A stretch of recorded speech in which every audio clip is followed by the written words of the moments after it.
Hello guys! Ayan, luto na po ang ating chicken adobo. Ayan, lagyan po natin ng isang buong chili. Isa lang kasi manghang. Ilagyan ko din naman ito ng paminta na powder. Saka siyempre, yung dahon at hindi yan tinipid sa sibuyas guys. Ayan, nakikita nyo naman no? Ang daming sibuyas. Hindi yan tinipid sa sibuyas. At ang ginamit ko po dito is sukang puti. Ayan. Ito. Tapos, ang ginamit ko naman toyo ay yung sweet, mild sweet soy sauce. Ayan, manamis-namis pa ang ating adobo. Kaya, ayan, kain na.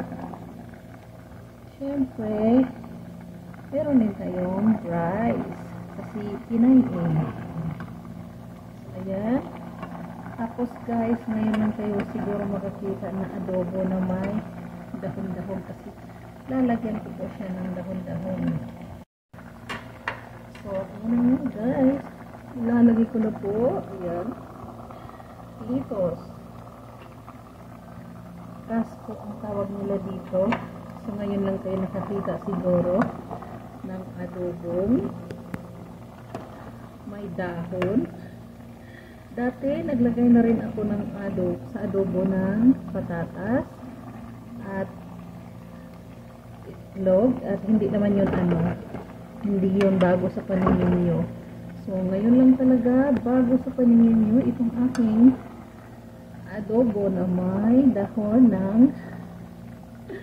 litos. Ayan. Hindi na natin masyado paghaluin. Ayan, baka madurog yan. At patayin na rin natin ang ating apoy. Kasi luto na po yan. Tatakpan ko lang. At syempre meron akong kanin dito. Ayan. Kanin po yan. Para po ito sa akin at sa aking kasama. Ang ulam namin ay chicken adobo.